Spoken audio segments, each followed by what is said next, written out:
Great, everything's good, mate. I saw your photo yesterday. You were at Anfield. I was, mate. How was it?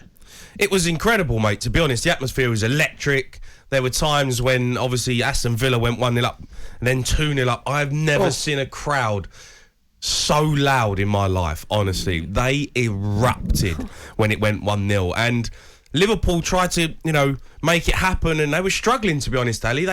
Wolves were very good, organised, really hard team to break down, and they looked frustrated at half time, Liverpool, when they come in. But yeah, I mean, when it went 2-0, the place went absolutely mental. Tell us what happened when they thought that that Villa had gone 3-2 or 3 or 4-3 or something. So Salah scored. It was 2-1 Liverpool. Yeah. And then instantly after that, obviously people were telling Salah, because he's run off celebrating thinking that they were still losing, but then people were telling him that it was 3-2. And then out of nowhere, over in the corner of the ground, just a chant started. People were jumping up and down. I think it must have been the Wolves fans. And it went round the stadium like everyone was getting misinformation of the fact that Aston Villa maybe scored again to make it 3-3. The place went mad. And the thing is, I'm in the gantry. So I'm standing there, Ali, and I've got the screens in front of me. I've got the Twitter pages. So I've got all the Liverpool fans shouting at me, "What's the score? What's the score?" And I'm going, I don't know. And then I'm turning around and they're screaming at me. And I was like, look, it's 3-2 Man City. It hasn't happened. So yeah, it was harsh. That whoever started that chant was bang out of order. Jamie, tell me, obviously Thiago went off, I think, injured. Yeah. Do you see Liverpool having any problems at all mentally getting over it? Yeah. What, in terms of what, getting over the Premier League season or the Champions League coming up? Champions League coming up. Mate. Yeah, I mean, look, that's one thing I looked at. So yesterday, again, Liverpool, they huffed and puffed, and they got the result in the end because kind of Wolves just kind of caved. But they look tired to me, Ali. They really do, and they're dropping like flies. Van Dijk didn't come on. Thiago's had to go off. And, Milner and Henderson were playing in midfield. And you're looking at it going, Real Madrid are fresh. They're going into that game fresh as a daisy. They've already won the title, so they've been absolutely prepared for this week. Liverpool are kind of peeling themselves off the physio bed. It has been a long season, hasn't it? And when you're fighting on all fronts and they've played in every game available to them. It's an unbelievable season. Yeah. And I tell you what, Jurgen Klopp knows that football club. He gets them so at it. Yeah. And regardless, it doesn't really matter who plays in the team. They all play the same way. So yes, they're going to go into that game with injuries, but I still back them to win it because he just knows how to get the best out of them players. And they just react to everything that he does. Speaking of managers and getting the best out of your players, there were moments, because I watched the City game, and when they went 2-0 down, I honestly thought, wow, like this has been scripted by Liverpudlians somewhere.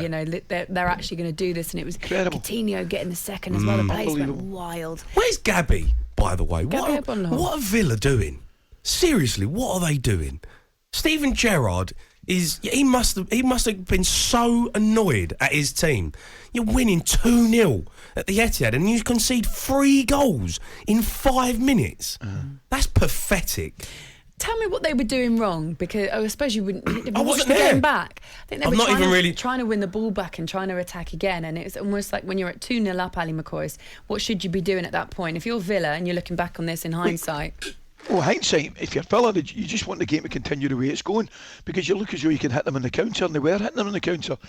But all I would say is, Jamie, when you're playing against a team of that quality, it can happen. I mean, Gundogan obviously got 2 goals, but I've got to say, 5 minutes, 3 goals. But Jamie, that's the second goal. Sunday what league. A finish it is. It is an absolutely superb finish. If you ever say to youngsters, you just pass the ball into the net, you don't need to smash it. There'll be times you put your foot through it. But if you're telling any youngster how to pass the ball into the net, that second goal yesterday, I thought it was exquisite. I really did. Yeah. And once the second goal went in, Jamie, I mean, I wouldn't say it was inevitable, but boy, you just had a feeling, didn't you? Yeah, it was. I mean, look, I was at Anfield and the place was going potty when it went 2-0, and then I think the only issue that Liverpool maybe have had, they found it hard to break Wolves down, and fair play to Wolves because they're a tough team to beat, and to beat them you've got to be good on the day.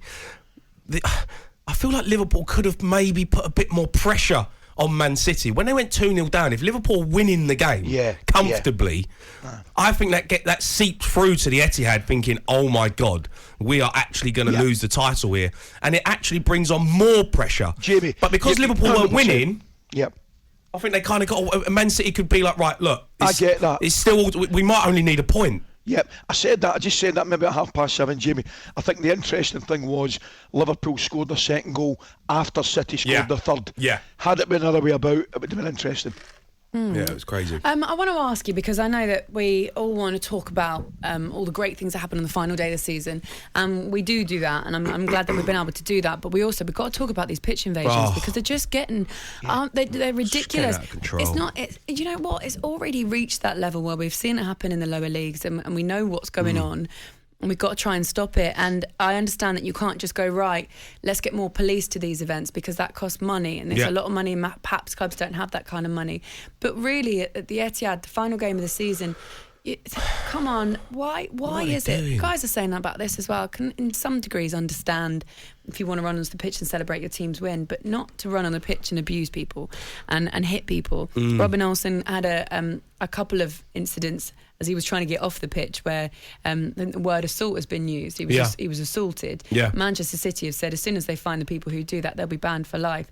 Is it worth it? What are you getting out of it? Well, they're just mindless idiots. They're not thinking, are they? That's the problem. They're not thinking rationally when they're running on the pitch. They're in a euphoria of, Man City have won the league.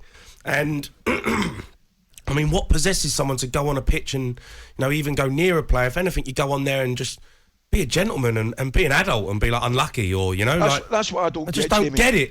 Fair enough, the emotions running on the pitch. I don't agree with it. I hate it. I think it ruins the spectacle for the players and the managers of the achievement that they've had when everyone's just kind of running on the pitch. So you lose that essence of Man City and Guardiola, all that kind of feeling. They're having to run down the tunnel and get in, which I hate because we're here to see Man City. We're not here to see a load of fans run on the pitch. See, that's the thing. I mean, I 100% don't condone it, but I can understand it to a certain degree. The exuberance and the excitement, it's not acceptable, but I can understand it. What I can't accept, and I can't get my head round, Billy Sharp, Patrick Vieira, Olsen to a certain extent yesterday. That is double unacceptable. I think it's a society issue, though, isn't it? Yeah, I mean, you're right. We've got an angry society, and who knows where it's filtering down from? Probably the government, but it's a different conversation that we probably can't have on talkSPORT because I need a better expert than Jamie O'Hara alongside me. But no, in all seriousness, though, look, you're running onto the pitch. I'm with you, Jamie. I want to see that. I want to see that team. I want to see that team enjoying those moments with their family on the pitch. You saw it at Anfield actually with players. I know they didn't win, which is probably why they didn't get anything. Who knows if it had happened or not.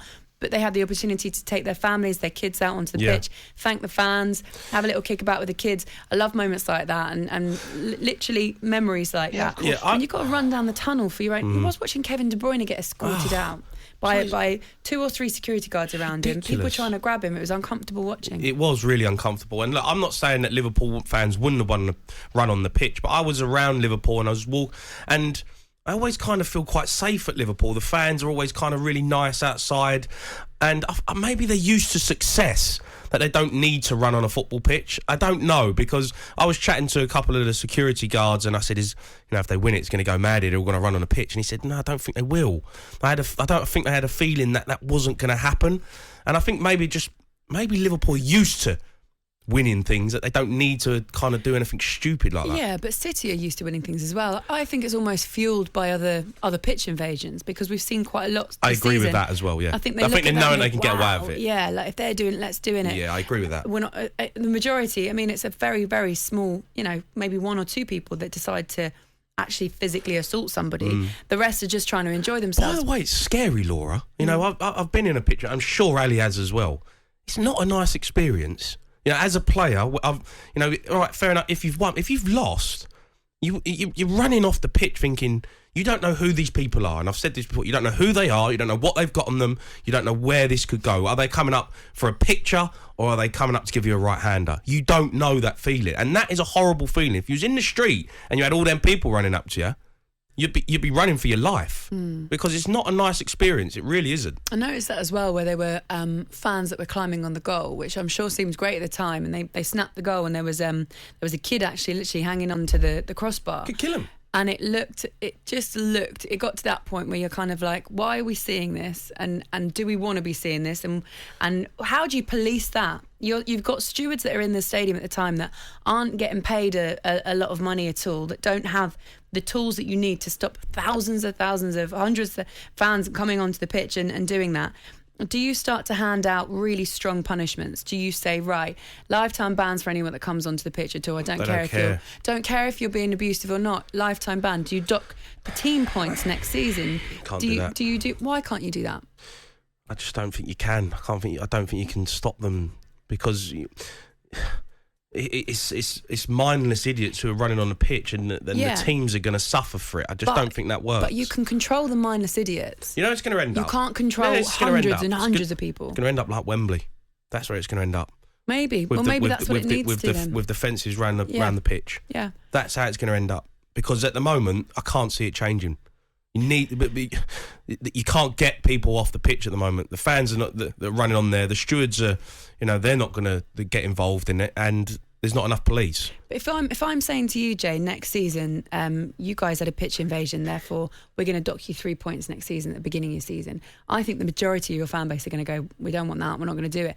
And the mindless idiots that run on are going to be able to be controlled by stewards because there's only maybe a couple of them. I'm not saying it's the right thing to do necessarily, but it's got to start somewhere. Surely they've got to start looking into this and thinking, how do we stop this from happening? Because otherwise, something bad really will happen. And we've already seen bad things happen so far this season. talkSPORT Breakfast with Laura Woods. Monday to Wednesday mornings 6 till 10. On AM, on DAB, via the talkSPORT app and on your smart speaker. talkSPORT.